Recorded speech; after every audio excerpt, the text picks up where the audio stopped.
annagu waan dagaalamaynaa ciidanku haduuna waxba noo tarayna dib hala noga soo saara anaga iska celinayna nimankan bishii casaydiyayna noqon Soomaaliland oo ciidanka Soomaaliland iyo bishii casayd noqonini oo kolba kolkaan jabinabayuna na hor joogsanni seelacdan day anaga leh xeebtana anaga leh nigutiini waastaan miyaad nagu eegaysiin inniga aniga shakilay dib nooga soo qaada ciidankan sida arrin ma anaga istifaacayne Soomaaliland hadana difaacay noo yar joogso oo ciidan kala dib nooga soo qado annaga difaacayna annaga maanta awoodeedii le iska celin kara cid walba warubadkiina cishada haddaydan cishan karayn gadabuursi waxaad ka maashaan badleedi waxaan la ku qabanaynaa saxaafad aan kaga hadlayna xaaladda maanta taagan laba qodob baan ka hadlaynaa haddii la yiraaho marka ugu horeysa waxaan ka hadlayaa anigoo ah Aqal Faarax Muuse Ciga waxaan ka hadlayaa dagaalkan lagu soo qaaday Soomaaliland lagu soo duulay wajiyada badan leh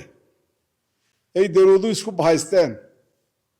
aan garan laanahay qaabkan uu socdo iyo qaabkan loo wado ummadii shacabkiina halkan lagu xasuuqayo ayaanu ka hadlaynaa waxa weeye dhawaa ka soo baxay Soomaaliland ma hayno oo leh war waxaan la inagu soo duulay saana yeela maxaa talaa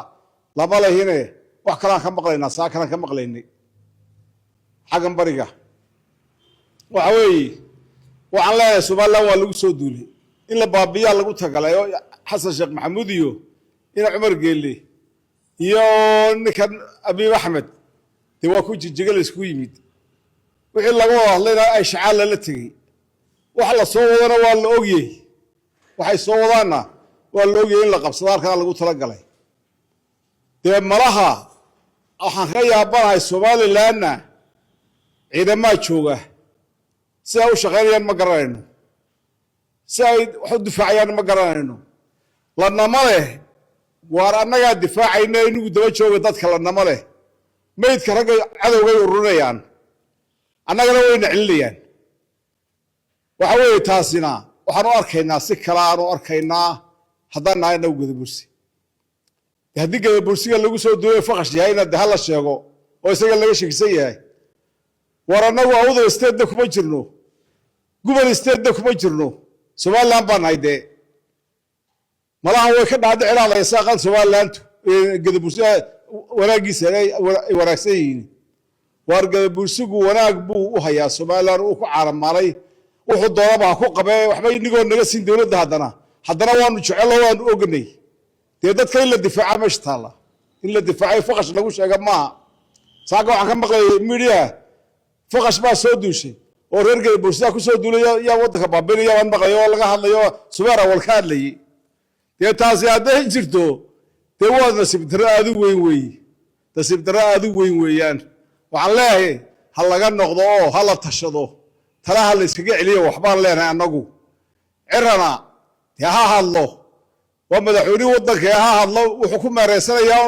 xira ciidan maxay halkana war waxaan dadka u sheeg baan leenahay ciro madaxweynaha qaranka tahay ha loo sheego dadka wax kolaas diiba tiraan dayda waa arintaasi ha loo sheego aan istifaacna la yiraahdo dadka waxa istifaac cidna ma jirto hubka dhigaaba la dhaleeyay annaga war nama qabatee hal naga daayo wax masteeda la nagu horlayn maayo annagu waan dagaalamaynaa ciidanku haduuna waxba noo tarayna dib hala noga soo saara anaga iska celinayna nimankan dalka anaga difaacayna dalka anaga leh seelacdan day anaga leh xeebtana anaga leh nigutiini waastaan miyaad nagu eegaysiin inniga aniga shakilay dib nooga soo qaada ciidankan sida arrin ma anaga istifaacayne annagu ciise waan isnaqaanaa waan isdhalay wuu ogyahay waxa uu Gadabursiga uu ogyahay jidii la jid baan sugnaay war naga ciidankaagan hadduu waxba noo taray naga dib nooga soo qaad waa nagu leeyeen meesha wad nalaynaysaane waxaan leeyahay anigu war cirooy hadal oo dadka wuxuu sheeg oo dhulkaaga aragday soo mar hadday taa noqon weydo teeniyo waa wajiye kale anagu baanu arkaynaa assalaamu calaykum waraxmatullaahi wabarakaatu ilaahay baa mahadlan soo gaarsiiyay nabadda ugu soo gaarsiiyay waaga noogu bariyay nabadda alxamdulillaah kullay halka waxaan u soo fadhiisanay waxa weeye waxyaabaha maanta jira inaan wax ka taabanno wixii aan iftiimin karana aan iftiimino kolley qodobka koowaad ee ku bilaabaya waxa weeye way ogtahay Somaliland in lagu soo duulay oo Somaliland lagu duulay oo la doonayo in la baabiyo la doonayo way ogtahay darad shirkii ka soo baxay jigjiga Xasan Gurguurti iyo Ismaaciil Cumar Geelle ay abi ku wadaminayeen waa ka ay shacale la tagay waxa la wadaana waxa weeye war Somaliland Amison hal keeno Somaliland Amison hal keeno warbixinaha nagaga soo baxay jigjiga nooga soo baxaya waxa weeye Amison hal keeno Somaliland oo halka ciidamaha lagu dhaqo Ethiopia la wareegto iyadan laga shaqeeyay kullay taasi Somaliland waxay ka oranaysaa iyada u taala Somaliland waxaan leenahay mar walba difaac dalka hadana difaacayna annaga difaaci karo awoodna maanta oo Ilaahay baa nasiya awoodda waanu difaaci karaa Somaliland sidaas aan leeyahay waxaan leeyahay Xasan Gurguurti iyo Ismaaciil Cumar Geelle waxaan leeyahay war abina waxba inii qaban maayo gobolka awda la abi male Somaliland abi ma maamulo madaxweyne leedahay Somaliland looga dambeeyo qiimo leh meel walba oo adduunka ka jirta ka keeni kara niibtiisa ka keeni kara ayay leedahay Somaliland Xasan Sheekh Maxamuud oo ha ku meereysan Ismaaciil Cumar Geelle ha ku gargaaro abi ha kula qabto ixtiraafka iyuna abi ixtiraafka bixinin ka socon maysa abi uu bixin oo qasab uu bixin waa dalka jaarka nala ah haddii aad garan weyday adigu inaad ixtiraafka Somaliland siiso adigoon intaad haysatay ayna nabad ahayn haddaad garan weyday inaad ixtiraaf bixiso abi uu bixin oo ku qasbay ma bariyo tabayno ixtiraafka Somaliland waa biyo kama dhibcaan annagu Somaliland baan gobolka awdal Somaliland waxa lagu dhisay gobolka awdal waa mucdi Somaliland nin kasta oo doona inuu qashqashaad ku sameeyana laga aqbali maayo Somaliland ayna looma jeedo gobolka awdal waxa loo jeedaa Somaliland hadana difaacayn noo yar joogso oo ciidan kala dib nooga soo qado annaga difaacayna annaga maanta awoodeedii le iska celin kara cid walba masaakiinta lagu duulayo ee Ciise ee aan reer abtiga u nahay abtiyaashaya lagu soo duulay ee la soo kaxaynaya halka la keenayo war iska noqdaan indhilaanay waxan way ka weyn tahay waxan gobol iyo isku haysi way ka weyn tahay gobolkan in Somaliland ay leedahay oo godobursileeyo idinku wada ogtihiin taariikhdeedana wada haysaane annaga sokor ku dhisnay idinku sokor kuma idaan dhisin annaga foosta dabala dhulka u dhignay oo ka ay shaca jooga iyo ka jigjiga jooga iyo ka Puntland jooga markay noogu yimaadina subaga kaga dhuranayno wada ogtihiin idinku taariikhdeeda wada ogtihiin yaa la habaabinine ubadkana yaa la niga leynine war ubadkiina cishada haddaydan cishan karayn gadabursi waxaad ka maashaan baad leedihiin nimanka saaka hadlaya faqashta sheegay waa runtood faqash baa nagu soo duushay waa faqashta nimanka Ismaaciil iyo wataan Xasan Gurguurti waa faqash baa Somaliland ku soo duushay waa runtood annaguna taa waan la cadaynaynaa inay faqashiin oo ay faqash ku soo duushay Somaliland waan cadaynaynaa waxa weeye Somaliland difaaceeda haddaanad adkeyn karayn madaxweyne waanu ku dooranay halkii laga doortay gobolkan awdal bay ahayd halkii kuugu awood badnayd ugu cod badnayd gobolkan awdal buu ahaa war wixii kale aan isugu soo noqono wixii kale ee aynu isweydiinayno iyo waxaad ku olola gashay aan isugu soo noqono madaxweyne dalkan ama difaac ama noo daayo bishii casaydiyayna noqon Somaliland oo ciidanka Somaliland iyo bishii casayd noqonine oo kolba kolkaan jabinaba yuuna nahor joogsanne oo waan kala joojino waan kala dhexgallay yuuna odhanine nooda ama anna soo eriyadaan oo hargeysaa noogu kaa keenaan ama aan jabuuti la tegnay taana madaxweynahaan leehay xasan gurgurtana waxaan leehay wax alla waxaad ka qaadi kartaa somalilan iyo gobolkan awdal ma jirto wax la yidhaahdo awdal statena ma jirto guban statena ciisow yaan been laguu sheegin guban dee guban annagaa le nin kastoo iswaalaaba bilaash buu isku waalaya guban annagaa le awdal iyo selelba ilaahay baa le laakiin annagaa leh waanan difaacan karaa maanta dhallinyaradana waxaan leeyahay inta maanta aagga ku jirta mayna inta kale u diyaargalow dalkiina waxaad shalay u dhibateen eed magaalada boorama ugu dhibateen mowqif buu ahaa mowqifkiina wuxuu ahaa saylac in maanta laynagu huuqiyo ciisaa soo duulaya iyo cali baa soo duulaya ka yeeli mayno waan difaacanaynaa haddii ilaaha yidhahdo hadalka daraa tidhaahdeenna wuu fiicnaa laakiin waxa loo baahan yahay hadalka waa la odhan karaa laakiin hawsha in la qabtaa loo baahan yahay baabuur baa loo baahan yahay baabuurta ha la diro dad la amraa loo baahan yahay baabuurta dhammaantood kurka ha laga gooyo qoryaha ha la saaro ha la taga difaaca jabuuti yaynaan ka sogon raa awdalow jabuuti yaynaan ka sogayn xaaladda imika gobolkan awdal wajahayaana waa tii laascaanood oo kale maxaa yeelay gobolkii selal faraha ayuu ka baxayaa dagaal caalamiya ayuu galay haddaanu nahay siyaasiyiintii reer awdal waxaanu lixajecla ka qabnaa dalka iyo deegaankayaga iyo dadkayaga maalin kasta ku dhimanaya gobolka selal oo aan leenahay dhiigoodu biyo maaha ugaas cabdirashiid ugaas roble ugaas doodi oo aan leeyahay mudane ugaas maanta waxay taagan tahay maalintii go'aanka maanta waxay taagan tahay maalintii talada maanta waxay taagan tahay maalintii go'aanada masiiriga ah shacbigan loo qaadi lahaa xaaladda gobolka awdal waad la socotaa dhiigga dhacaya waad la socotaa dhimashada dhacaysa waad la socotaa dadkaagu bartay ku kala filiqsan yihin waad la socotaa maanta waa maalintii la go'aaminayey jihada ummaddani ay u dhaqaaqayso qodob odhanaya national security strategy dee ma aha in dadka loo kala qaado uun meydadka iyo dhaawacyada oo loo shaqeeyo sidii ICRC-da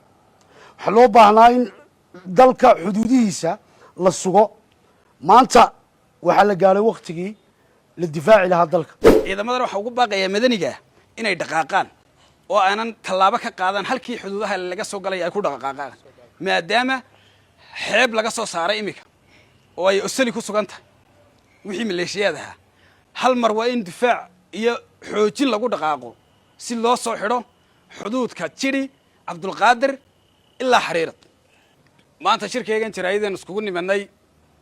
aniga iyo siyaasiyiinta gobolka waxaanu maanta bayaaminaynaa oo ka hadlaynaa ama aan taakiidinaynaa hadalkii odayaasheeda waxgaradkayaga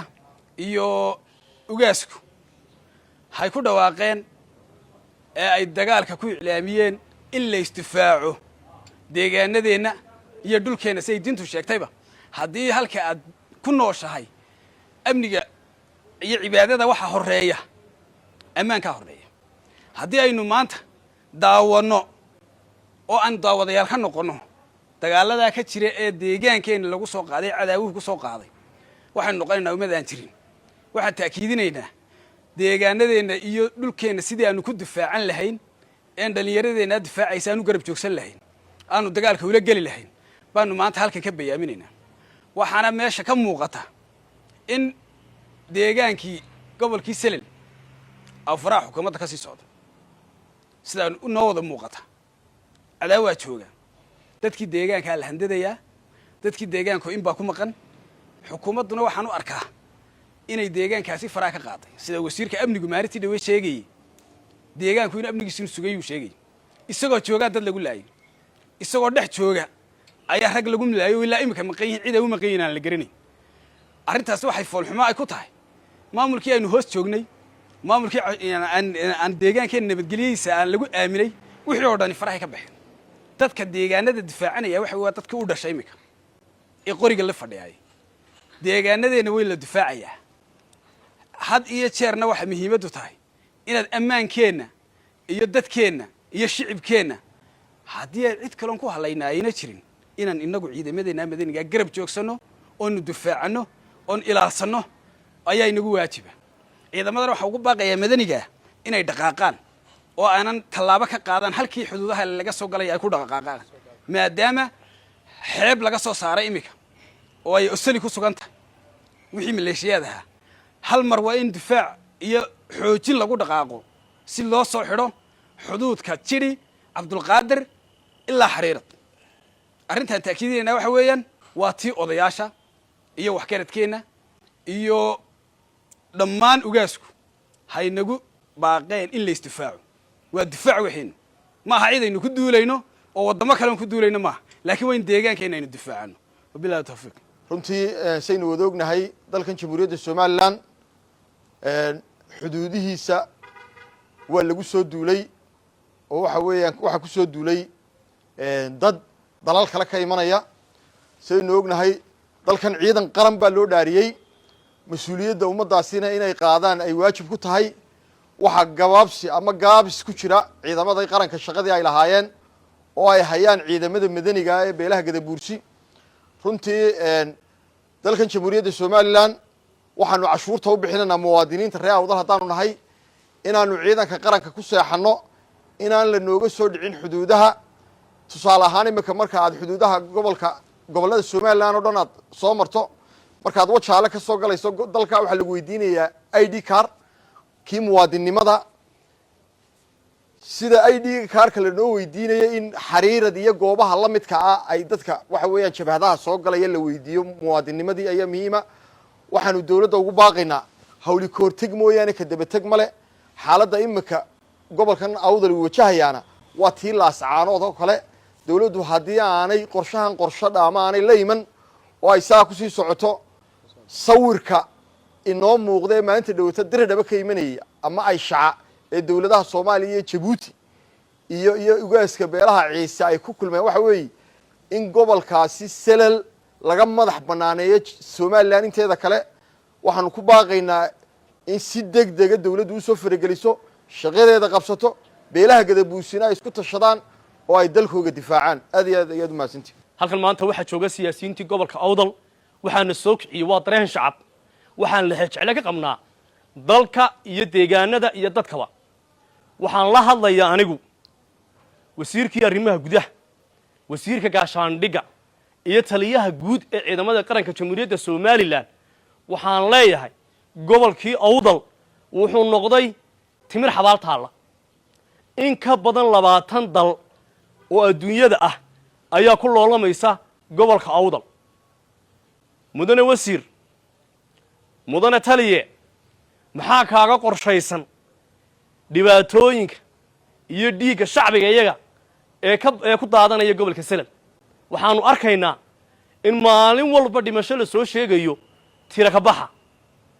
ciidamadii qarankuna halkii ay ka taagay waan ognahay gobolka selal waxaa ku soo duulay guud ahaanba beesha caalamka waxaan leeyahay somalilan waxaa laga doonayaa qorshe dawladnimo oo cad oo ay la hor timaado reer awdal iyo reer somalilanba waa inay wax kaaga yaalaan duulaankaa cad lagu soo qaaday gobolka selal maxaa yeelay gobolkii selal faraha ayuu ka baxayaa dagaal caalamiya ayuu galay haddaanu nahay siyaasiyiintii reer awdal waxaanu jecel ka qabnaa dalka iyo deegaankayaga iyo dadkayaga maalin kasta ku dhimanaya gobolka selal oo aan leenahay dhiigoodu biyo maaha waxaan jecel ka qabnaa dadka deegaanada iyo buuraha iyo tuulooyinka maalin walba lagu soo weerarayo ee budhcadda hubaysani ay kula dagaalamayso la aqbali maayo in ciidanka somalilan maalin walba dhexdhexaad ka noqdaan iyadoo dhiig dhacayo ama ay noqdaan laanqayrtii casayd oo dhimashada iyo dhaawaca dadka u kala qaadaan waxaa cashuurta loo bixiyaa ee shacbigu cashuurta u bixiyaan in dalka iyo dadka iyo diintaba la difaaco wey haddaan awoodda somalilan maanta aynay noo goynayn in ummadayada la difaaco oo dalkayaga la difaaco oo deegaankayaga la difaaco dee dawladda somalilan war cad ha keento waxaan jecel ka qabnaa waa dalkayaga iyo deegaankayaga intaas waa intaas waxaan kaloo aan taakiidinayaa go'aankii ka soo baxay dhaqanka guud ugaas cabdirashiid ugaas roble ugaas doodi oon leeyahay mudane ugaas maanta waxay taagan tahay maalintii go'aanka maanta waxay taagan tahay maalintii talada maanta waxay taagan tahay maalintii go'aanada masiiriga ah shacbigan loo qaadi lahaa xaaladda gobolka awdal waad la socotaa dhiigga dhacaya waa la socotaa dhimashada dhacaysa waa la socotaa dadkaagu bartay ku kala filiqsan yihiin waad la socotaa maanta waa maalintii la go'aaminayay jihada ummadani ay u dhaqaaqayso ciidamada madaniga ah iyo ciidan beeleedada kale ee deegaanada jooga sidii loo midayn lahaa ee dalkan iyo dadkan iyo deegaankanba loo difaaci lahaa mudane ugaas ee go'aan loo qaadi lahaa maanta adiga hortaada taallaa dhammaanba dhaqanka waxaan ku bogaadinaynaa oo aan leenahay maanta waa inaad qaadataan go'aan masiiriya oo difaacaya deegaanka iyo dadkaba insha allahu tacaala haddaanu nahay siyaasiyiintii waxaan qabnaa tala qaran oo gadabuursi maanta in la gaadho oo go'aan ah oo ummaddani xalkii ay u jihaysanayso colaad baynu galnay colaad caalamiyaynu galnay sidaynu u soconaynaa sidaynu u noolaanaynaa sidee mustaqbalka reer awdal ku jiraya haddii kale innagoo kankabadhuurna ayaa dalkeena iyo deegaankeenaba lagu soo duuli doonaayo duhur la qabsan doonaa wasalaamu calaykum waraxmatullahi wabarakaatu sidaynu wada ognahayba beryahan dambe waxaa soo badanaya dhibaatooyin fara badan oo mug leh iyo dhayalsi fara badan oo ay xukuumaddu xaggeeda ka imanayo waxaynu ognahay sugidda xuduudaha waaba shayga ugu horeeya ee ictiraafka lagu helo dawladdu markaa waxaanu leenahay shalay toole wuxuu ka hadlayay wasiirka arrimaha gudaha homeland security-gu qodob odhanaya national security strategy dee ma aha in dadka loo kala qaado uun meydadka iyo dhaawacyada oo loo shaqeeyo sidii ICRC-da waxaa loo baahnaa in dalka xuduudihiisa la sugo maanta waxaa la gaadhay waktigii la difaaci lahaa dalka waxaa la gaadhay waktigii ay dhaartii madaxweynuhu u dhaartay iyo dhammaan ciidamaduba ay hirgeli lahay waxaynu ognahay in maanta ay dhiigbaxayaan muwaadiniintii u dhashay gobolka iyo somalilanba maadaama ay dawladi meesha jirto waa laba shay un inayna sugsiiso amison inta ay imanayso goboladan oo ay soo kala gaadhayso ciidamadan madaniga ee meesha ku loolantamaya gaar ahaan ciidanka qaladka ugu socda ee ka yimid ayshaca ee ku soo duulay dalka iyo in ay difaacdo qaranka oo ay sugto xuduudaheegii dalka u lahaa taasi waa mid madaxweynuhu waxaan isaga laftiisa aan gaadhsiinayaa inkastuuna dalka maanta aanu joogin balse ay joogaan madaxweyne ku-xigeenka iyo dhammaan golihii wasiiraduba maayirka bara saabka gobollada oo dhan waxaa la weydiinayaa in la garab istaago ciidanka madaniga ah oo la difaaca dalka ambalaaskii waad ogtahay labadii ambalaas aynu lahayn gobolkay ku soo xaroodeen isbitaalka waxa aanu ku haynaa oo aanu maqalnay in ambalaasyadii MCH-yadu ay lahaayeen ay gurayaan meydadka inay dadka ku soo duulay dalka dawladdu way ka seexatay taa inagana keeni wuxuu yaallaa meesha oo laankuruusaladiibaa kuraasta laga guraya oo lagu soo qaadaya dhaawaca taasina waxay khatar u tahay xukuumadda taasi waxay halis u tahay amniga dalka iyo deegaankaba wasalaamu calaykum waraxmat ullaahi wabarakaatu